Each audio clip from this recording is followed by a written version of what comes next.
இப்போ நம்ம முட்டைக்கோஸ் கிரேவி எப்படி செய்கிறதுன்னு பார்க்கலாம். இது சப்பாத்தி, பூரி, இட்லி, தோசையோடலாம் வச்சு சாப்பிட்றதுக்கு ரொம்ப நல்லாயிருக்கும். இது செய்கிறதுக்கு ஃபஸ்ட்டு நம்ம ஒரு ப்ரெஷர் குக்கர் எடுத்துக்கலாம்.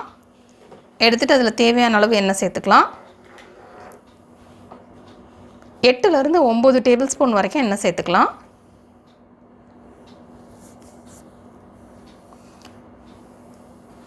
எண்ணெய் சூடாகட்டும். நெக்ஸ்ட் இதில் 2 சின்ன துண்டு பட்டை சேர்த்துடலாம்.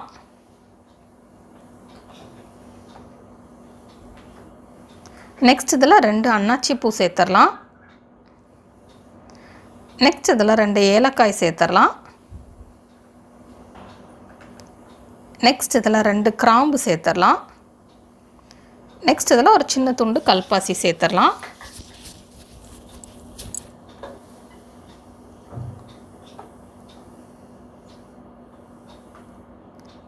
இப்போ இதிலேருந்து நல்ல ஒரு ஃப்ளேவர் வரட்டும்.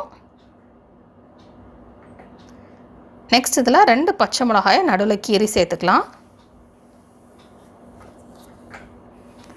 நெக்ஸ்ட் இதில் 20 சின்ன வெங்காயத்தை சின்ன சின்ன துண்டாக நறுக்கி சேர்த்துடலாம். சேர்த்துட்டு இந்த வெங்காயம் பொன்னிறமாகட்டும், அது வரைக்கும் நம்ம இதை ஃப்ரை பண்ணிக்கலாம்.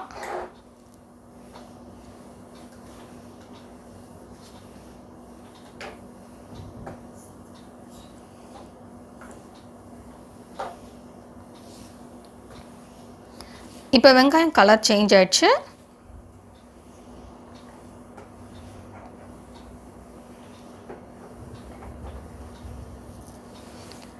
நெக்ஸ்ட் இதில் 1 டேபிள் ஸ்பூன் இஞ்சி பூண்டு விழுது சேர்த்துடலாம். சேர்த்துட்டு அதை நல்லா மிக்ஸ் பண்ணிடலாம்.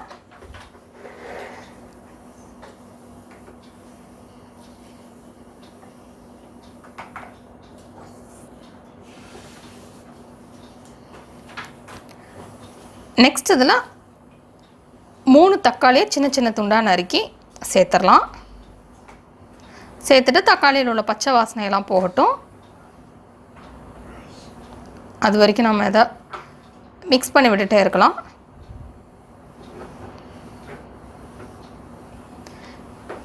இப்போ இதில் நம்ம டிஷ்ஷுக்கு தேவையான அளவு உப்பு சேர்த்துடலாம். உப்பு சேர்த்துட்டோன்னா தக்காளியும் குயிக்காக ஃப்ரை ஆயிடும்.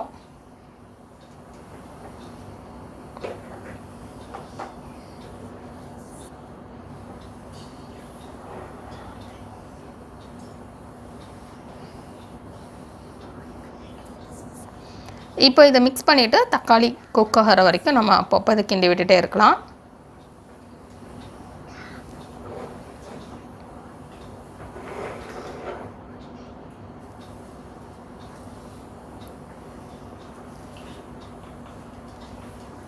இப்போ தக்காளி நல்லா குக் ஆயிடுச்சு.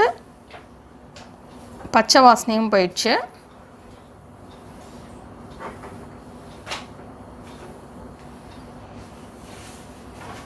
இப்போ இதில் நம்ம வத்தல் தூள் சேர்த்துடலாம்.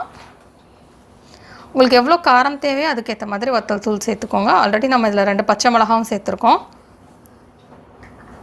நான் இதில் 4 டீஸ்பூன் வத்தல் தூள் சேர்த்துருக்கேன். காரம் கம்மியாக வேணும் அப்படின்னா நீங்கள் 2 டீஸ்பூன் மட்டும் சேர்த்துக்கோங்க.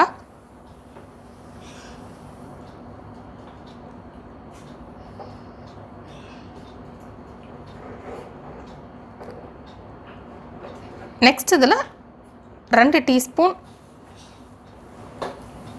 தனியாத்தூள் சேர்த்துடலாம்.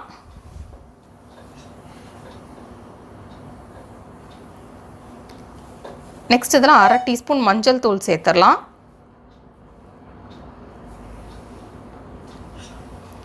நெக்ஸ்ட் இதில் 1/2 டீஸ்பூன் கரம் மசாலா சேர்த்துடலாம். சேர்த்துட்டு இதை மிக்ஸ் பண்ணிடலாம்.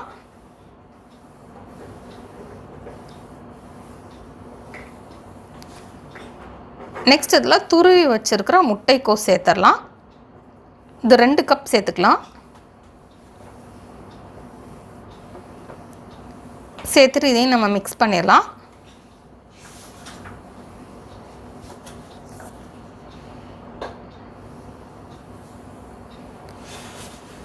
இப்போ இதில் நம்ம தேவையான அளவு தண்ணி சேர்த்துடலாம். சேர்த்துட்டு இதை கொதிக்க விட்டுடலாம்.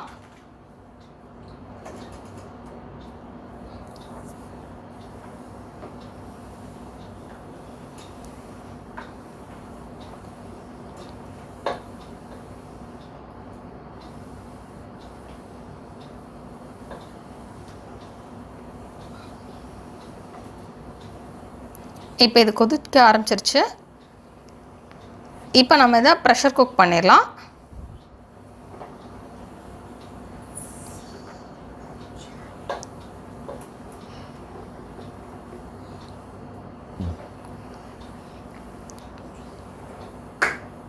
இதை ஹை ஃப்ளேமில் வச்சு ஒரு விசில் ப்ரெஷர் குக் பண்ணிவிட்டு லோ ஃப்ளேமில் வச்சு 5 நிமிஷம் ப்ரெஷர் குக் பண்ணிடலாம். இப்போ ப்ரெஷர்லாம் ரிலீஸ் ஆகிடுச்சு. இப்போ நம்ம குக்கரை ஓப்பன் பண்ணிடலாம்.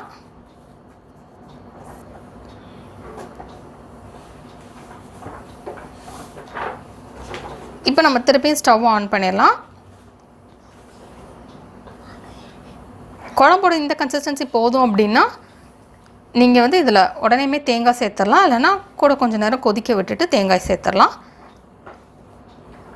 இப்போ இதில் 1 கப் துருவன தேங்காய் எடுத்து அதில் நல்லா தண்ணி விட்டு அரைச்சி நம்ம உள்ளே சேர்த்து கொதிக்க விட்டுடலாம்.